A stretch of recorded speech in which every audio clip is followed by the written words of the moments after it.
ओम शांति। 19/9/24 की प्रातः मुरली में बाबा ने कहा, मीठे बच्चे, तुम्हारा काम है अपने आप से बातें कर पावन बनना। दूसरी आत्माओं के चिंतन में अपना टाइम वेस्ट मत करो। मीठे बच्चे, तुम्हारा काम है अपने आप से बातें कर पावन बनना। दूसरी आत्माओं के चिंतन में अपना टाइम वेस्ट मत करो। प्रश्न है, कौन सी बात बुद्धि में आ गई तो पुरानी सब आदतें छूट जाएंगी? उत्तर है, हम बेहद बाप की संतान हैं तो विश्व के मालिक ठहरे, हमें देवता बनना है। यह बात बुद्धि में आ गई तो पुरानी सब आदतें छूट जाएंगी। तुम कहो ना कहो आप ही छोड़ देंगे। उल्टा सुल्टा खान पान शराब आदि खुद ही छोड़ देंगे। कहेंगे, वाह, हमको तो यह लक्ष्मी नारायण बनना है। 21 जन्मों का राज्य भाग्य मिलता है तो क्यों नहीं पवित्र रहेंगे। ओम शांति। बाप घड़ी घड़ी बच्चों का अटेंशन खिंचवाते हैं कि बाप की याद में बैठे हो। बुद्धि कोई और तरफ तो नहीं भागती है। बाप को बुलाते ही इसलिए हैं कि बाबा आकर हमें पावन बनाओ। पावन तो जरूर बनना है और नॉलेज तो तुम किसको भी समझा सकते हो। यह सृष्टि का चक्र कैसे फिरता है किसको भी तुम समझाओ तो झट समझ जाएंगे। भल पवित्र नहीं होगा तो भी नॉलेज तो पढ़ ही लेगा। कोई बड़ी बात नहीं है। 84 का चक्र और हर एक युग की इतनी आयु है, इतने जन्म होते हैं, कितना सहज है। इनका कनेक्शन याद से नहीं है, यह तो है पढ़ाई। बाबा ने कहा, बाप तो यथार्थ बात समझाते हैं, बाकी है सतो प्रधान बनने की बात। वह होंगे याद से। अगर याद नहीं करेंगे तो बहुत छोटा पद पा लेंगे, इतना उच्च पद पा नहीं सकेंगे। इसलिए कहा जाता है अटेंशन। बुद्धि का योग बाप के साथ हो, इनको ही प्राचीन योग कहा जाता है। टीचर के साथ योग तो हर एक का होगा ही। मूल बात है याद की यात्रा से ही सतो प्रधान बनना है और सतो प्रधान बन वापस घर जाना है। बाकी पढ़ाई तो बिल्कुल सहज है, कोई बच्चा भी समझ सकते हैं। माया की युद्ध इस याद में ही चलती है। तुम बाप को याद करते हो और माया फिर अपने तरफ खींचकर भुला देती है। ऐसे नहीं कहेंगे कि मेरे में तो शिव बाबा बैठा है, मैं शिव हूँ। नहीं, मैं आत्मा हूँ। शिव बाबा को याद करना है। ऐसे नहीं मेरे अंदर शिव की प्रवेशता है, ऐसे हो नहीं सकता। बाप कहते हैं मैं जाता नहीं हूँ। हम इस रथ पर सवार होकर ही तुम बच्चों को समझाते हैं। हाँ, कोई डल बुद्धि बच्चे हैं और कोई अच्छा जिज्ञासु आ जाता है तो उनकी सर्विस अर्थ में प्रवेश कर दृष्टि दे सकता हूँ। सदैव नहीं बैठ सकता हूँ।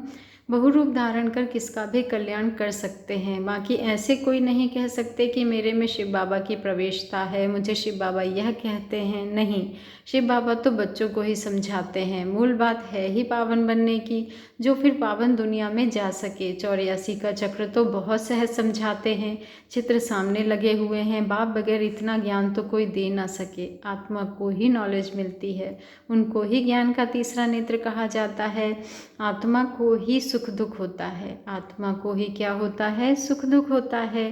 बाबा ने कहा, उनको यह शरीर है ना, आत्मा ही देवता बनती है। कोई बैरिस्टर, कोई व्यापारी, आत्मा ही बनती है। तो अब आत्माओं से बाप बैठ बात करते हैं, अपनी पहचान देते हैं। तुम जब देवता थे तो मनुष्य ही थे, परंतु आत्माएं पवित्र थीं। अभी तुम पवित्र नहीं हो, इसलिए तुम्हें देवता नहीं कह सकते। अब देवता बनने के लिए पवित्र जरूर बनना है। उसके लिए बाबा को याद करना है। अक्सर करके यही कहते हैं, बाबा मेरे से यह भूल हुई जो यह देह अभिमान में आ गया।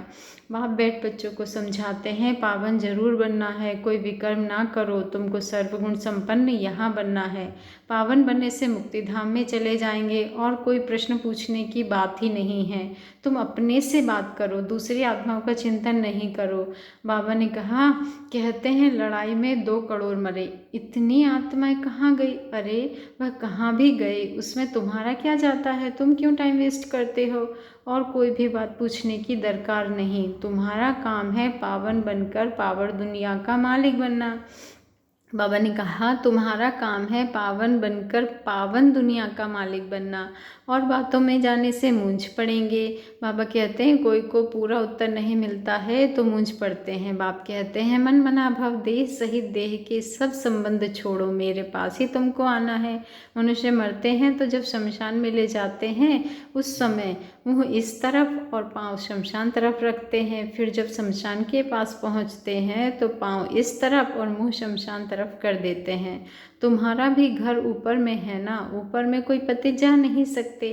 पावन बनने के लिए बुद्धि का योग बाप के साथ लगाना है। बाबा ने कहा पावन बनने के लिए बुद्धि का योग बाप के साथ लगाना है, बाप के पास मुक्ति धाम में जाना है। पतित हैं इसलिए ही बुलाते हैं कि हे हम पतितों को आकर पावन बनाओ, लिबरेट करो। तो बाप कहते हैं अब पवित्र बनो। बाप जिस भाषा में समझाते हैं उसमें ही कल्प कल्प समझाएंगे, जो भाषा इनकी होगी उसमें ही समझाएंगे ना। आजकल हिंदी बहुत चलती है, ऐसे नहीं कि भाषा बदल सकती है, नहीं। संस्कृत भाषा आदि कोई देवताओं की तो है नहीं, हिंदू धर्म की संस्कृत भाषा नहीं है, हिंदी ही होनी चाहिए। फिर संस्कृत क्यों उठाते हैं? तो बाप समझाते हैं यहाँ जब बैठते हो तो बाप की याद में ही बैठना है, और कोई बातों में तुम जाओ ही नहीं। इतने मच्छर निकलते हैं, कहाँ जाते हैं?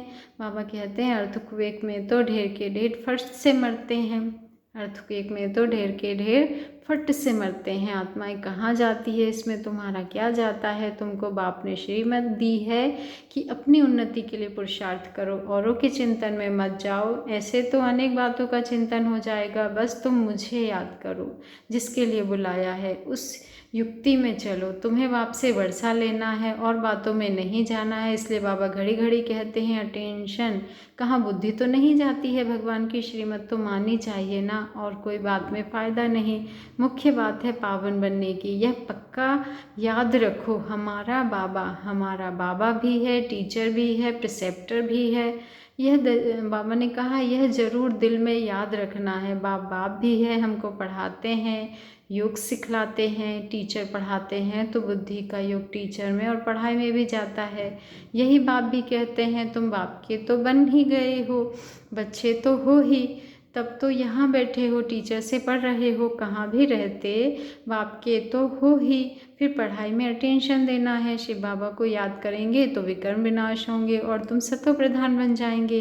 यह नॉलेज और कोई दे ना सके, मनुष्य तो घोर अंधियारे में है ना। ज्ञान में देखो कितनी ताकत है, बाबा ने कहा ज्ञान में देखो कितनी ताकत है। ताकत कहाँ से मिलती है? बाप से ताकत मिलती है, जिससे तुम पावन बनते हो। फिर पढ़ाई भी सिंपल है, उस पढ़ाई में तो बहुत मास लगते हैं, यहाँ तो 7 रोज का कोर्स है, उससे तुम सब कुछ समझ जाएंगे। फिर उसमें है बुद्धि पर मदार, कोई जास्ती टाइम लगाते हैं, कोई कम, कोई तो 2-3 दिन में ही अच्छी रीति समझ जाते हैं। मूल बात है बाप को याद करना है, पवित्र बनना है, वही मुश्किलात होती है। बाकी पढ़ाई तो मोस्ट सिंपल है, सुदर्शन चक्रधारी बनना है। 1 रोज के कोर्स में भी सब कुछ समझ सकते हो। हम आत्मा हैं, बेहद के बाप की संतान है, तो जरूर हम विश्व के मालिक ठहरे। यह बुद्धि में आता है न, देवता बनना है तो देवी गुण भी धारण करने हैं। जिसको बुद्धि में आ गया वह फट से सब आदतें छोड़ देंगे, तुम कहो ना कहो आपे ही छोड़ देंगे। उल्टा सुल्टा खान पान शराब आदि खुद ही छोड़ देंगे। कहते हैं वाह हमको यह बनना है, 21 जन्मों के लिए राज्य मिलता है तो क्यों नहीं पवित्र रहेंगे। चटक जाना चाहिए। मुख्य बात है याद की यात्रा। बाबा कहते हैं मुख्य बात है याद की यात्रा। बाकी 84 के चक्र की नॉलेज तो 1 सेकंड में मिल जाती है, देखने से ही समझ जाते हैं। नया झाड़ जरूर छोटा होगा, अभी तो कितना बड़ा झाड़ तमो प्रधान बन गया है, कल फिर नया छोटा बन जाएगा। तुम जानते हो यह ज्ञान कभी, बाबा ने कहा तुम जानते हो यह ज्ञान कभी कहाँ से भी मिल नहीं सकता। ये पढ़ाई है, पहली मुख्य शिक्षा भी मिलती है कि बाप को याद करो। बाप पढ़ाते हैं यह निश्चय करो, भगवान वाच मैं तुमको राजयोग सिखलाता हूँ और कोई मनुष्य ऐसे कह ना सके टीचर पढ़ाते हैं तो ज़रूर टीचर को याद करेंगे ना। बेहद का बाप भी है, बाप हमको स्वर्ग का मालिक बनाते हैं, परंतु कैसे पवित्र बनेगी ये कोई भी बता नहीं सकते हैं। भल अपने को भगवान कहे व कुछ भी कहे, परंतु पावन नहीं बना सकते। आजकल भगवान तो बहुत हो गए हैं, मनुष्य मूंझ पड़े हैं। कहते हैं अनेक धर्म निकलते हैं, क्या पता कौन सा राइट है। भल तुम प्रदर्शनी व म्यूजियम आदि का उद्घाटन करते हैं, परंतु समझते कुछ भी नहीं। वास्तव में उद्घाटन तो हो ही गया है।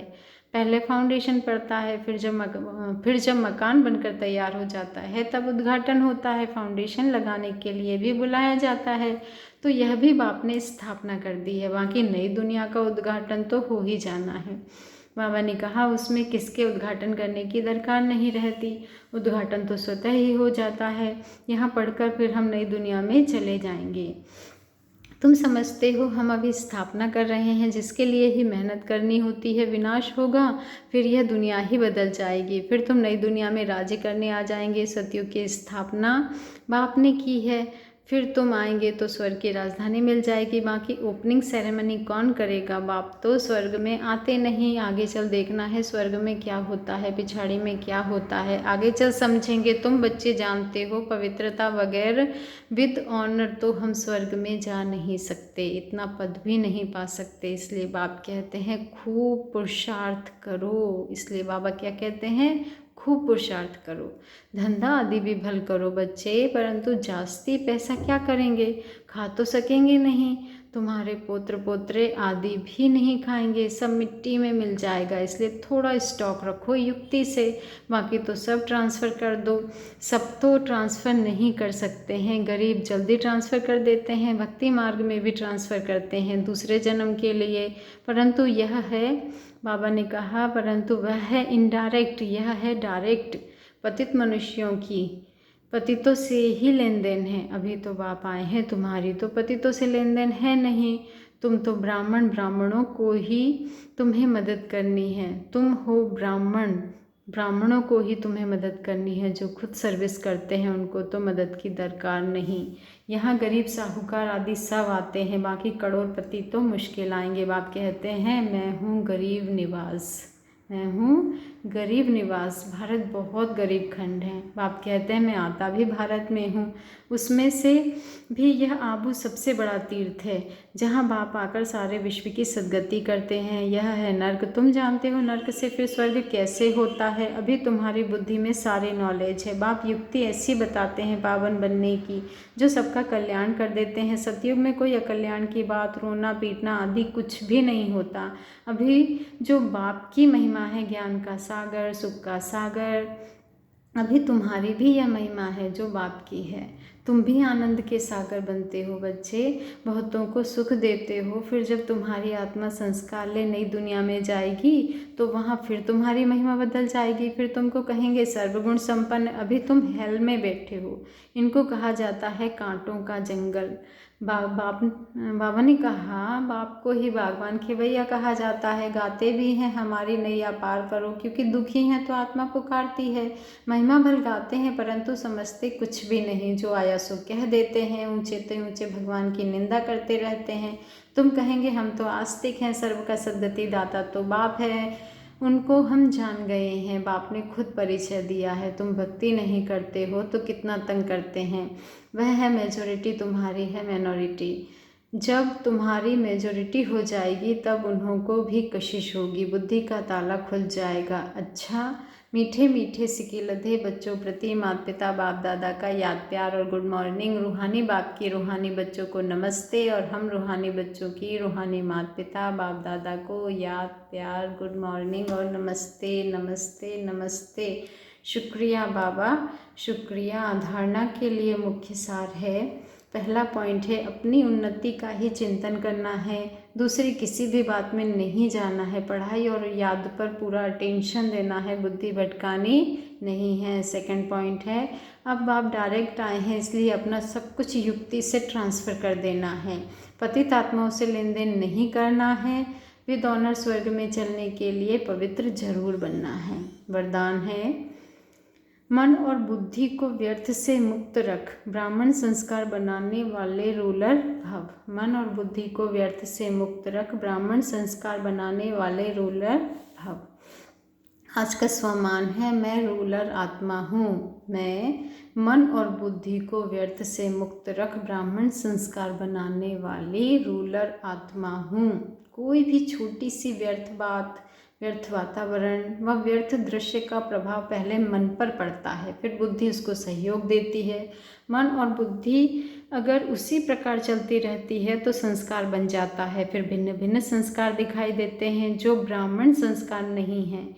किसी भी व्यर्थ संस्कार के वश होना, अपने से ही युद्ध करना है, घड़ी घड़ी खुशी गुम हो जाना, यह क्षत्रियपन के संस्कार हैं। ब्राह्मण अर्थात रूलर व्यर्थ संकल्पों से बाबा ने कहा, ब्राह्मण अर्थात रूलर व्यर्थ संस्कारों से मुक्त होंगे, परवश नहीं। स्लोगन है, मास्टर सर्वशक्तिमान वह है जो दृढ़ प्रतिज्ञा से सर्व समस्याओं को सहज ही पार कर ले।